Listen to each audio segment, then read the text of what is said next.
Hey y'all, welcome to the live stream tonight. Hey Jonathan, thank you so much. That was awesome music. I was getting into that. Awesome. Well, you guys, we have Jonathan on tonight, and we are also going to be bringing him onto Clubhouse too. So I'm just waiting for the last speaker to speak on Clubhouse because we wanted to have him on both the live stream and the Clubhouse. So just as soon as Marlena's done here speaking, we're also going to bring you onto Clubhouse, and we're going to announce who you are, what you do, and what you have to offer for us tonight. And I'm so excited because I know you're going to give us so much value. And you're up in Canada, correct?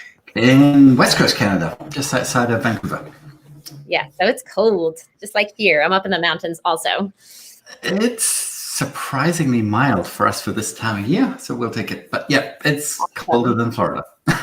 All right, you guys. So I am on live stream on YouTube and Facebook, and I'm also on Clubhouse here. So I'm going to bring Jonathan Christian on. So he's both on live stream if you want to jump onto the live stream, and we also have him on Clubhouse here. So we are going to be recording this for the next hour, just so you're aware. But Jonathan's going to introduce himself, tell us a little bit about what he does. He is a social media strategist. I've known Jonathan now for a few years. He's been to some of our real estate investing events. He's worked with myself and a couple of people in our circle on social media. And he has an amazing story. So I wanted to bring him on. And you guys make sure that you are following Jonathan on Clubhouse as well. And we're going to be resetting the room every 15 minutes or so because Jonathan is actually going to be on mute on Clubhouse so that he can speak on Streamyard and we can hear him on both. There you go. I'm glad you're doing that and not me. It's a lot of technology, but we're getting it down. But anyways, I'm excited to have you here, and I just want to get you out to the world because what you do is amazing. Your story is amazing. So you guys, for the next I'd say 30 to 45 minutes. We're going to have Jonathan speak, and then we're going to bring people up for Q&A on what Jonathan presents here tonight. Fantastic. Oh, yeah. Can you come up on stage onto Clubhouse? I invited you as a speaker. Okay, 1 second. Write that as well. Join the speaker. Okay, now I'll just mute the phone, right? Yes, that's correct. Okay. Right? Yeah. Correct. Okay, so I am speaker muted on my phone and live on Streamyard.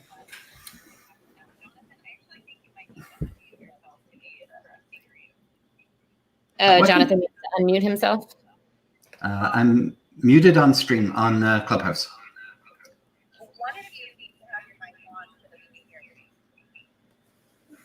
Okay, how's that? Hey guys, sorry for the technical difficulties here. We were on Clubhouse last week and it worked pretty seamlessly, but we switched it up a little bit tonight, so it's a little bit different. So one of you put your put your earbuds in or use a microphone for your phone so that it's not actually echoing back and forth. Thank you. I have my earbuds in. My earbuds are for my desktop. And I'm muted on my phone anyway. Do you want to go ahead and ask your question real quickly? Yeah, I don't know if it's going to be enough time to get an answer in. Okay. Well, I mean, if you feel that that's the case, let's just wait until later, and then we'll open it up to audience Q&A. You can ask that. Sounds good. Okay. Okay. Marlena, tell a joke. I don't really know very many jokes. I think we need John Jackson to talk a little bit here. I think we're good now. I think we got our audio figured out. I think we do. Okay, go for it, Jonathan. Hey, well, thank you, everybody. I've realized now that I think I have the perfect face for Clubhouse. I've been meaning to say that all day, really. So my name is Jonathan. As you can hear from my British accent, I am not native Canadian, but My wife and I chose to move here in 2002. I was brought up in a tiny island called the Isle of Man, just off the UK coast. And then I worked in London City for a pretty big job with a corporation. Moved to Canada, had another job with a new corporation, and then suddenly realized that the whole purpose of me moving to Canada was to have my own business. So in 2004, I jumped into the entrepreneurial world without really any savings, but I just knew it was the right time to do it, and I had to get out there. So for 4 years, I literally door knocked and cold called and called people just to be able to show people what I was capable of. And soon enough, word of mouth got around and my phone started ringing, because here's the thing, if I call you, I'm a salesman. But if you call me, I'm an expert. So really, we want people calling us. But how do you get to that point, right? So I put a lot of blood, sweat, and tears into doing a lot of pro bono work, working for some charities, working way too hard for way little money. But I needed to be building an expertise. And also I needed to be building a reputation.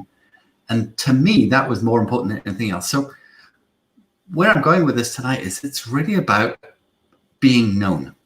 So when I did this, I did not have a website. I was not on Facebook. I didn't have a Twitter account. It didn't exist. We are pre-internet 2.0. Fast forward to 2008. I'm at the pinnacle of my consulting career at this point. Everything is going fantastic. I'm full-time with a very large client. I'm on this incredible structured bonus system. They're flying me all over the country. They're renting me cars. I mean, it couldn't get any better. And you probably heard that was 2008. Okay. Roll into that, the economy just tanking. I was rolled into a very, very bad car accident, which I'll tell you about in a little minute. And at the same time as losing my main client, totally screwing up my back and my neck in this car accident, I had a very big family death in that my mom passed away. So I had this trifecta of crap. And out of that, somehow I had to reinvent myself. So I like to sort of say to people that my 2008 has been most people's 2020, 21. I don't know if 2021 is any different than 2020 at this point, but that's okay. It's all about what's going on up here that makes the difference. So there I am at home with this completely useless right arm, chronic pain, popping OxyContin like they were M&Ms. Literally, it's the only thing that would make a difference. I never got high. I didn't feel strange. It was the only thing that numbed the pain. Kind of bad. Got some surgery. I got some amazing surgery. Like literally took my neck off, took away these broken vertebrae, rebuilt my neck out of titanium. I look like Arnie Schwarzenegger on the Terminator on an X-ray. It's really cool. Put my neck all back together. I went, okay, great. It's 2009. I can get back out. I can start work. I can start doing everything I need to do. And then my surgeon said to me, okay, looks like the surgery has worked really, really well. We didn't snip your spinal cord. Everything's fine. But just to be sure, we would like you to stay home and do absolutely nothing for the next 6 months. Okay, so having gone through at least 9 months of no income already, what I had made, wasn't going very far at this point. And it's like, are you kidding me?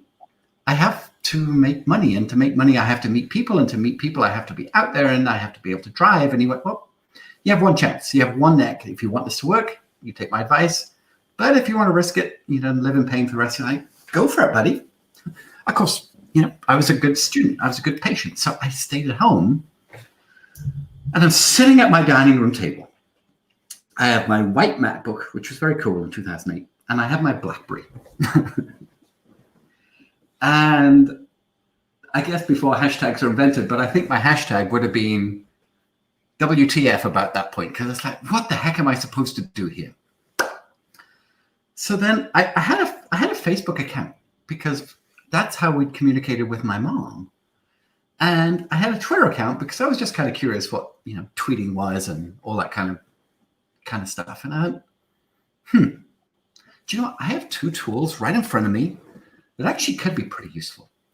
So in 2009, I decided to make myself a social media expert. I hate the word, actually, because in my industry, social media continues to change. I mean, here we are in Clubhouse and Streamyard, in no time lapse whatsoever with 5G. It's amazing, but it's like, who knows what it's going to be like in 6 months' time. So expertise is a rolling factor. Anyway, I made myself a social media expert because I just felt in my very water that this was the way marketing was going to go. More and more people were turning to search engines rather than newspapers. Yellow Pages was starting to get smaller and smaller. The return on investment wasn't working out anymore in Yellow Pages. So I jumped all in because, hey, why not? I had nothing else better to do anyway. And I started a blog called Marketing Dangerously because it was pretty dangerous. And it was like, well, what is Facebook and what is Twitter and what is Meetup and what is YouTube and what is LinkedIn? And I did everything that I told people about, I put into practice. So I set up my LinkedIn profile. I set up a meetup. I got 30 people to come to a live meetup. I did everything in practice that I said in principle needed to be done. And within a year, I had more than replaced the income that I was making prior to 2008. Can I ask you a question about that? You said your first meetup, you got 30 people to attend. Is that correct? I did. So the reason why I want to ask you this is because we talk about building credibility in the real estate investing world. In fact, I don't think Brian Tripp is one of the speakers tonight. I don't see him on here, but I interviewed him on a podcast recently, and we talked about building credibility in the real estate investing community, starting a meetup, starting some kind of real estate investing group to build credibility because you can generate leads from there. How did you get 30 people to your first meetup? Great question. I rode on the back of another event. You rode off the back of another event. He had his own mastermind. There was 24 people or so that used to meet every Saturday at this beautiful hotel restaurant for this morning mastermind one Saturday month. And I knew him. And I just said, I think your group would really benefit from some training around social media. So he was going to have me as a speaker, which I went to his mastermind that morning. I spoke. And then we hung around for an hour, advertised on Meetup, and then 6 more people came through the door. And this was early 2010. And I ran that Meetup religiously for 7 years. Built it up. So I think the most we ever had at a Meetup was about 300. Rented a big hotel room for a guest speaker that I brought in from Colorado. Yeah. But that really worked for me. And it was called the Marketing Dangerously Social Media Meetup. That's what we called it. And something about the wording and something about that Wild West, it's kind of like the Mandalorian gunslinger sort of comes into town. That's kind of what it was when we were up against traditional marketers. Whereas people were doing quarter page ads and full page ads and newspapers and they were doubling up on double page spreads and yellow pages. And it's like, what a waste of money. Where are people? They're on their phones, right? That's where they are. So I kind of self-taught myself. But the beautiful thing about social media is it's all about story. It's all about personality. It's all about network. Right. Your net worth, if I may say that right. So who do you know on social media, or who knows you? And that's where it comes from. And invariably now, I'm running a 7-figure business with $0 on advertising. I mean, I do a lot of social media and I do a lot of speaking. But as a company, we spend literally zero money on paid ads. It is all organic reach and reputation marketing.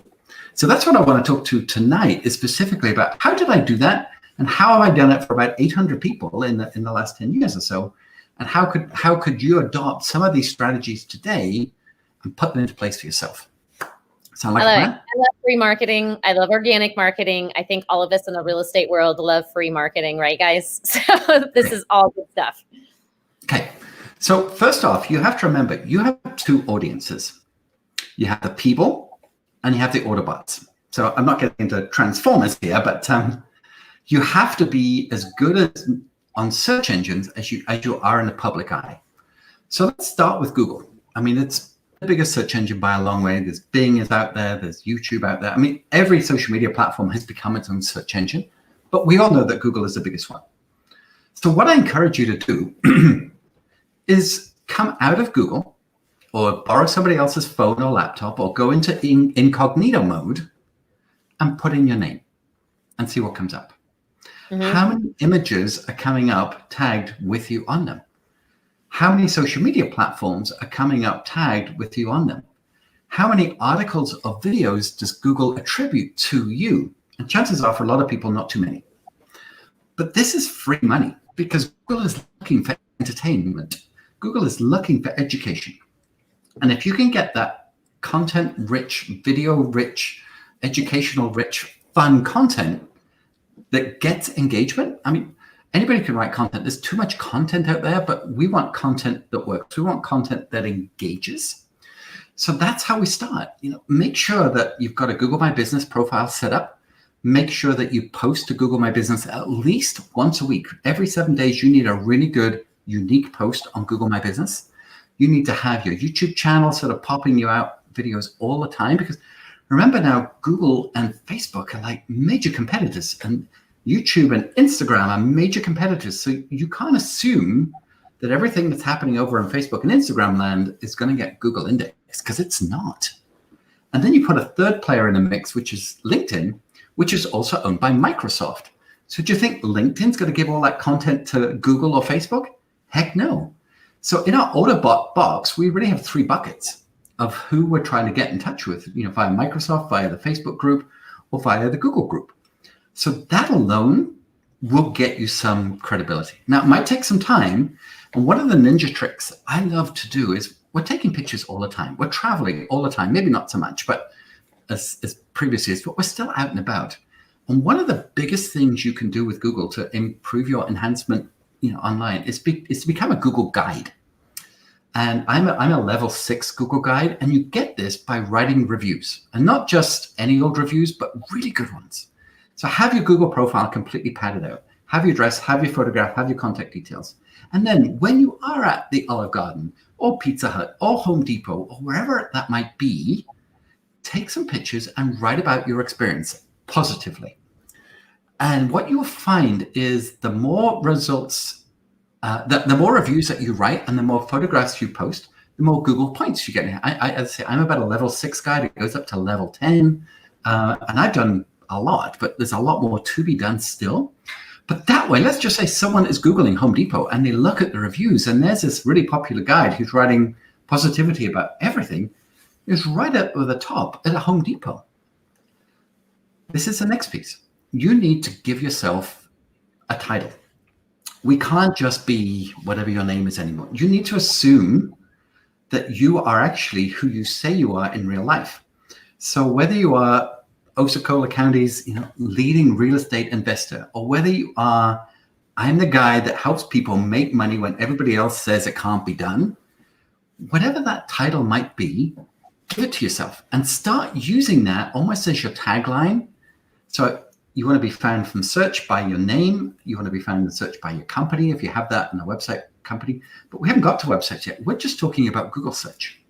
And you will find that you will probably come up 3 more times on Google search way before you invest in a website. I'm not saying websites shouldn't have, but you don't need one to begin with. In fact, you shouldn't waste your time even trying to create one to begin with until you get a reputation, until you get known.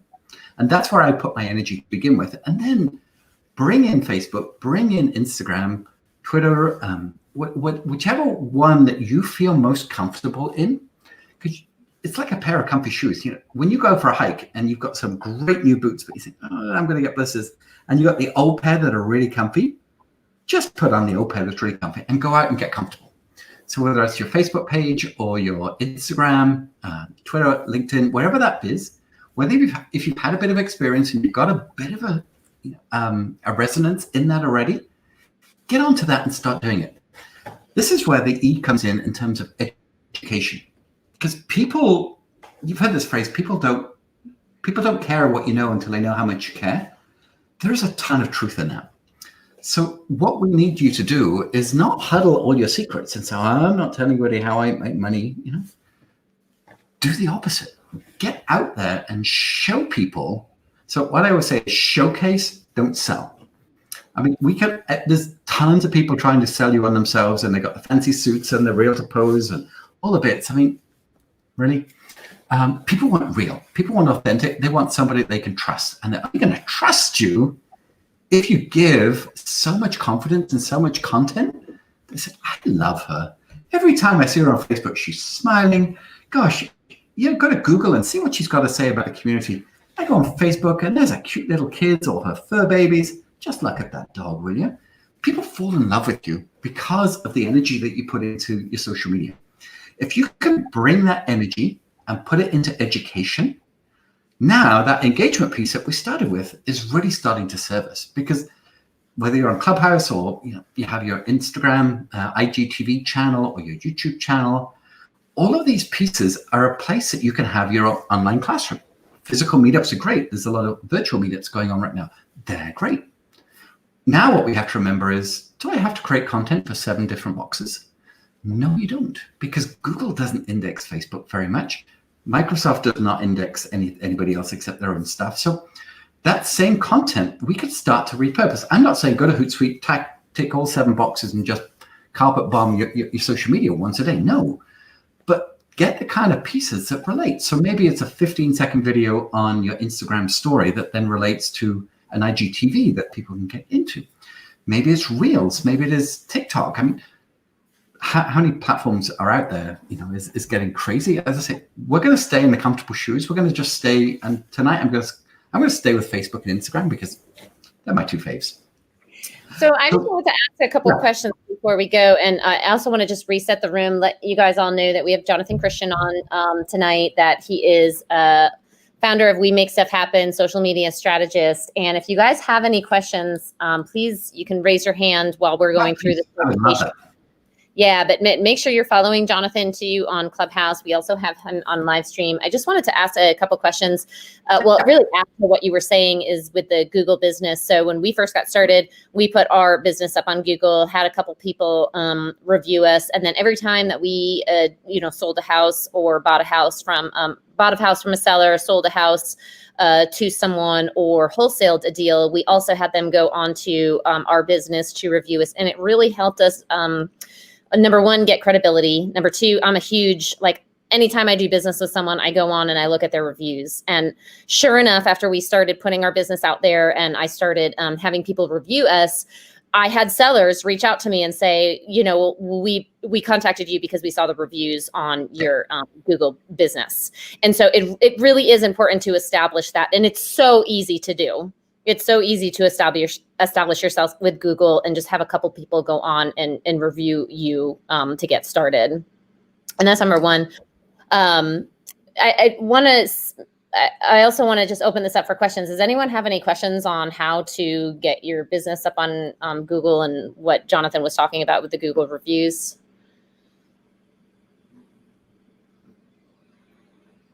Okay. We're looking for those hands if you do have any questions. I haven't seen anything come through Instagram. Okay.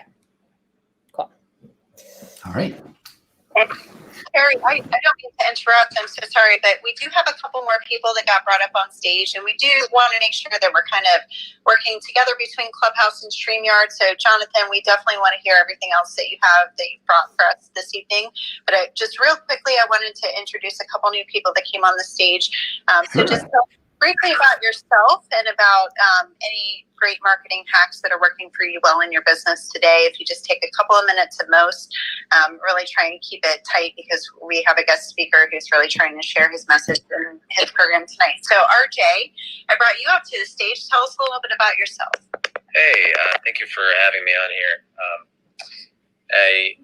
I'm a real estate owner operator in Ohio, and I focus on Columbus, Cincinnati, and Dayton as my markets. And a lot of our marketing is when we're going and acquiring properties and acquisitions. And then our best strategy that's helped us is that every time we buy a property from a motivated seller, we do a video testimonial at the closing, and then we put it on our YouTube channel, and then put that on our site, Sell House Columbus, and it's helped us rank kind of on that first page of Google when somebody's typing on "We Buy Houses Columbus," "Sell House Fast Columbus." So the strategist worked well for us, and I think we have the most reviews in our city.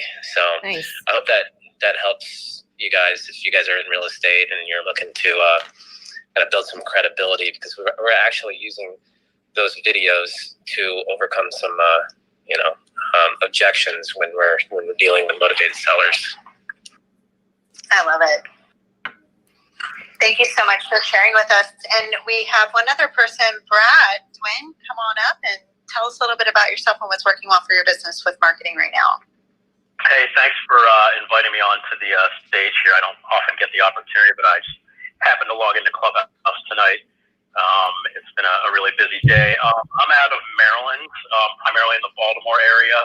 I've been a part-time real estate investor for the last 4 years. I'm looking to move it to full-time in the next 12 months. And the reason I'm part-time is because I'm the marketing director for my family's law firm. So it's kind of a labor of love. But because of that, I am pretty much, I rely on inbound marketing because I don't have time to make as much time to make cold calls. I haven't scaled up to that level yet. I don't have time to do direct mail. So I rely mostly on my SEO, which happens to be very good.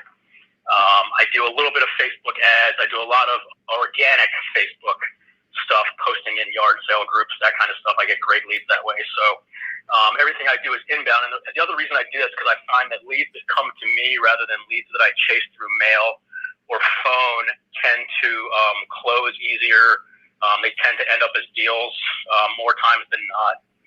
It's just a higher percentage of quality leads. So I think that's really important to my business as a part-time wholesaler. Mainly, I actually do have one rehab going on. In fact, I just came from there tonight, so it's going to be pretty sweet. I'm excited. It's my first one.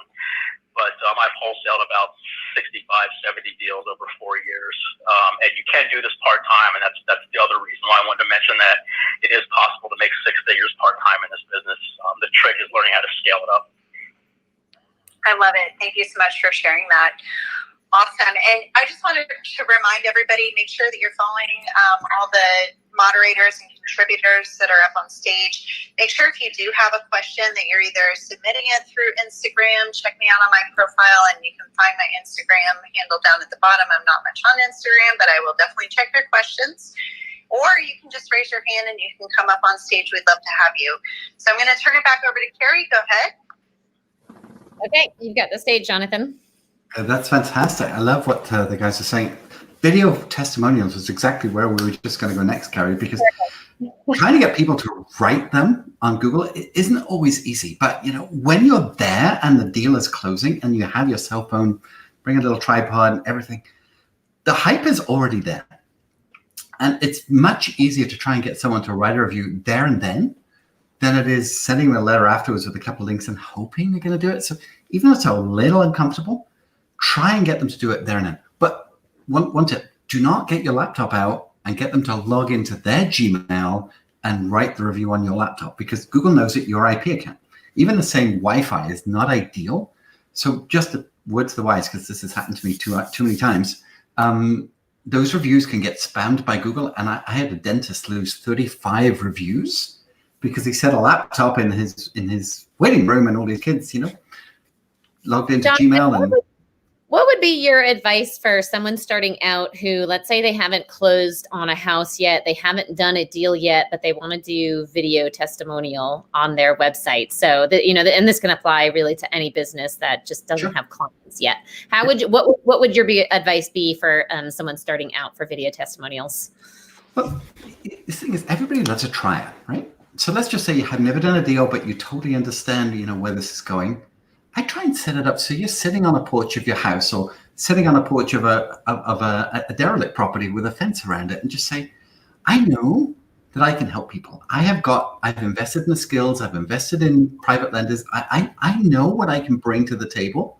But here's the deal. Nobody wants the first timer. They want to go with the big guys. But I tell you what, because I'm new, I'm going to work harder. I'm going to work smarter, and I'm going to give you everything that you need.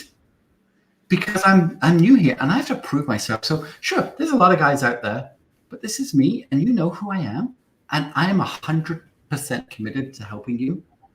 So do we have a deal or not? You know what? I love that message, because I think we have a lot of new investors in the room, and I think that we talk a lot about standing out with our marketing, whether it's direct mail marketing or digital marketing, and sometimes that's hard to do when you're brand new and you don't have the confidence to get out there. But you know what? Honesty and being genuine sells. And people, they really, truly appreciate that. And you guys, if you're new to real estate investing, exactly what Jonathan said. If you're going to do direct mail marketing, cold calling, text message, whatever marketing channel you're doing, you could use the fact that you're new and that you're going to work harder than anyone else out there to get that deal. You're going to put 100% efforts on helping that seller. You could actually use that in your marketing message. It's going to make you stand out versus the generic guys that say, we buy houses, all cash, no commissions, the same message over and over again. And all of a sudden you're giving them a different message saying, you know what, honestly, I'm brand new. I'm brand new to this, but I'm going to work harder than anyone you are going to work with to get you what you need for your house. So I love what you're saying, Jonathan, and then putting that into video. And I love video because that's where you really build rapport and start to build relationships before you even meet the person. Totally. Then the other piece is, what expertise do you actually bring to the table already? Maybe you've worked in a bank, maybe you worked in construction, maybe your family was in construction. Yeah. You need to let people know that you know your stuff. You may be new to this industry, but you know people and you know buildings. You might know BuyLook. You might know the area better than anybody else. Your kids went to school there. Your grandma lives down the street. Become that expert in what it is that you know and what it is that your life has brought you. This level of expertise that makes you unique. Yeah. So if you're going to get a piece of paper, sorry. No, I was going to say, when people ask me, how many deals have you done? So if I was generally talking to a seller and they would ask me, how many deals have you done? Or, how long have you been doing this business? I would tell them I'm brand new, but I've been working with a team of people who have been doing this for over 20 years, which was true because I had a network of contractors and all kinds of power team players and partners who had been doing this for over 20 years. But I was honest with them, letting them know, hey, you know what, you'd be my first seller. But I work with a whole team of people who know the answers and I rely on them, and they've been doing this for over 20 years. And people love a triumph, and that honesty is fantastic, Yeah. And if it is cold calling, and I get it, we get a lot of people, one person's getting their gutters done or the windows cleaning done, and next thing that guy is knocking every single door, and there's a deal to be had because he's in the area. I answer my door and I do those deals because it makes sense, right? And I just love somebody's spunk to just sort of stand there and just give you that great big smile and, have a conversation. It's just like, hey, how are you today? It's like, really? Is that the best you can come up with? But you guys, make sure you're following Jonathan on social media because you can see what kind of posts he's doing. Jonathan is really, truly genuine on social media. You can tell he's just all about sharing his story with people. All about sharing his family with people. And that's why he does so well, is because people appreciate honest, genuine people. And you can see that through Jonathan's social media. And we can all be doing that when it comes to our real estate investing business, because real estate investing is a relationship business. It's a people-to-people business. And I really, truly feel like we've gotten away from that with our marketing, all this automated marketing that we can be doing, and these mail houses that are sending out all kinds of template type letters. And it's not personalized at all. But with social media, Jonathan, and I'm sure you agree with this, but you can get really personal with social media. You can share all kinds of your personal things on social media. Especially your experiences. Everybody loves a great story, right? I specialize in storytelling, and it could be from some time back. It's like, I remember the time in 1993 when I bought my first house, and it was £27,000, and it's like, holy crap, you can't buy anything for that anymore. But that was my first deal. I sold it for $74,000. I made 50 grand in 3 years. What did I do then? I rented because the market was just stupid high, and I waited for it to drop, and then I got back into it.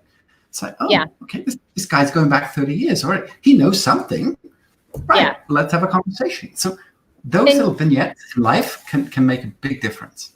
And I really feel like your stories, both the challenging and the good and the good stories, sellers are going to relate to that. Remember who we're dealing with, guys. We're dealing with that 10% of the market who is off market, who's motivated or distressed, and they're going possibly through a challenging time. If you've ever been through an eviction as a landlord, if you've ever been through a foreclosure as a homeowner, that's part of your story That's part of your journey. That's part of what makes you you and what makes you real. And you can use that in your marketing messages, both on social media or whatever marketing you're going to be doing. Is you can use your story. And like Jonathan said, stories are everything, right? The best, most successful people in this world are the best storytellers. And you can write your own story in your marketing message. So I love it. And I think, Marlena, did you have a question for Jonathan? Or have something to say? Yeah, sorry. I actually have somebody that I brought up to stage, so I just want to give a quick opportunity for an introduction. And I want to remind the audience that, even though we do have a guest speaker, there are other people here to provide content. So if you do have to provide value is what I mean. If you do have a question about anything that we're talking about here today, whether it's social media marketing and the specifics of what Jonathan is telling us about, or you have another question, there are plenty of people here that can respond to your questions, so please don't be shy about raising your hand or reaching out to my Instagram profile and asking the question. But I just want to give a quick opportunity for Brian to introduce himself. Brian, tonight we're just kind of taking an opportunity to say who we are and what's working well in our business, and then we're kind of just chatting and letting the audience ask any questions that they have. So go ahead. Awesome. Thank you guys for having me in the group or in the room. Marlena, Kari, awesome to see you guys or hear from y'all. Brian Tripp, I'm in Birmingham, Alabama. Been investing in real estate since 2012. I got my start wholesaling. I built a pretty big wholesale business in Birmingham, and just my marketing budget got really out of control. Decided to scale it way back, and I started coaching. Today, I did 21 deals last year. I did 21 wholesale deals last year with zero marketing. I never pay for marketing anymore. It's all from referrals, all from networking, and that's it's such a small part of my business. I don't really consider myself to be much of a wholesaler anymore because I don't know any of the new tips or tricks for sure as far as marketing goes. I just have such a huge network of buyers, a huge network of folks that I'm on their list. They send me stuff, and I just put deals together, and I can do that from text messages and email. So that's what I'm doing still in real estate. But I run REI Live here in Birmingham, which is a meetup group, and Marlena runs REI Live down in Orlando, which is awesome. And we've got a lot of other awesome folks who do that throughout the Southeast. But it's just a meetup group. I'm a big believer in networking. I'm a huge believer in your network is your net worth. I'm the kind of person that wants to actually put the application, the how-to behind that age-old phrase, your network is your net worth. Well, okay, cool. That sounds like a cool little phrase. How do we put that into action? So I kind of teach people how to do that, how to build out their network, how to get around high net worth individuals to help them, to collaborate with them. And so that's kind of me in a nutshell. I'm here to provide value. I'll stick around in the room if I can. And that's it.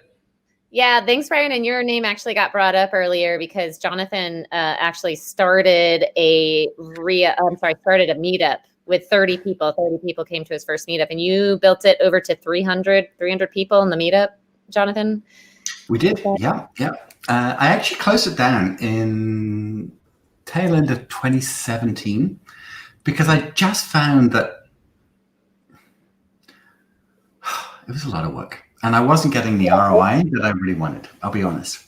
Yeah. Whereas what I found now is creating live video and getting in touch with people sort of omni-channel is getting me way more reach because my meetup was physically people in my local locality, which is great. And you can still do that. And I do believe it's a way to go. But just to go look at my meetup profile and I went, he's telling us to do that. He doesn't do that anymore. That's why, but I did it for 7 years every month religiously.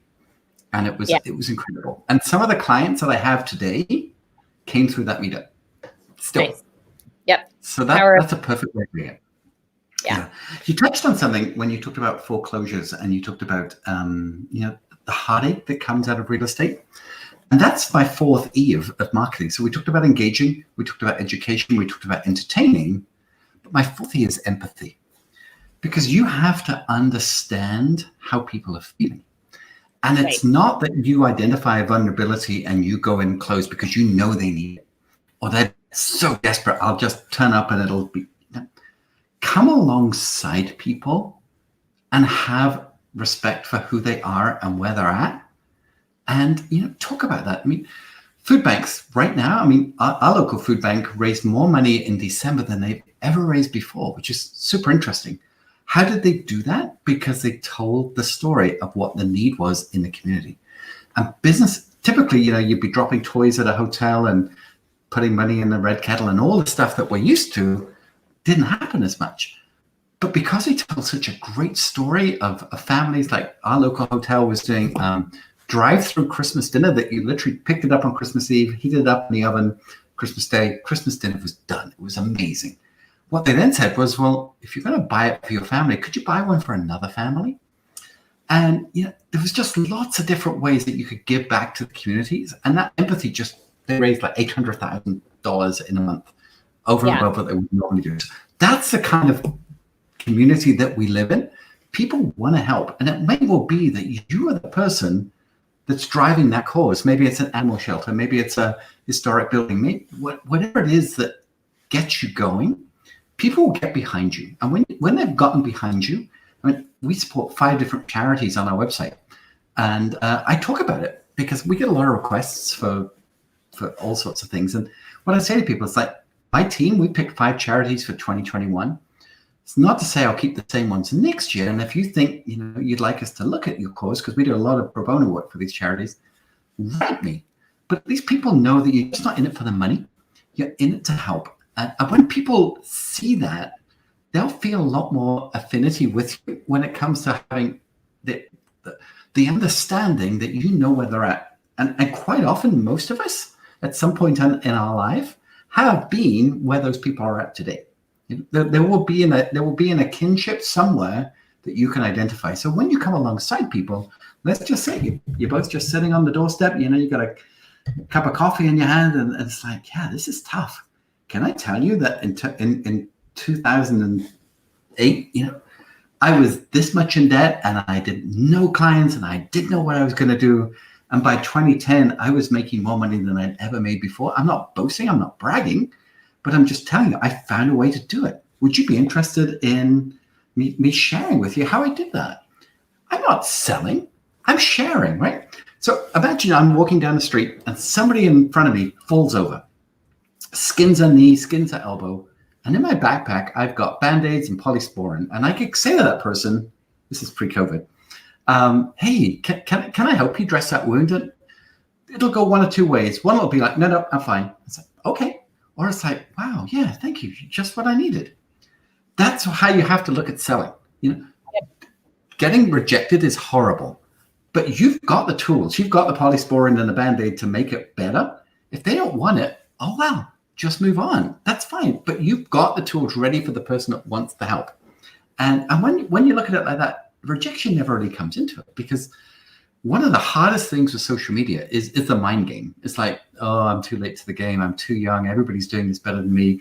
I don't have a good enough story. These people have got way better stories. And we just mentally beat ourselves up. You have to own your knowledge. You have to own your energy. And you have to own the fact that you're on this planet to make a difference. And however that is, these are your core tenets that make you you. And when people know that about you, this whole empathy piece, before people are calling you saying, you don't know me, but my neighbor said that you're a pretty good guy and I think I need some help. That's your perfect call, right? Yep. And that can happen. Now, I'm not saying that this is the only way to do marketing, and websites and SEO and paid Google ads and cold calling and text marketing, awesome. Find the cocktail that works for you. But what's worked for me in the niche that we teach is very much driven around social media relationships. And It's worked for us pretty well.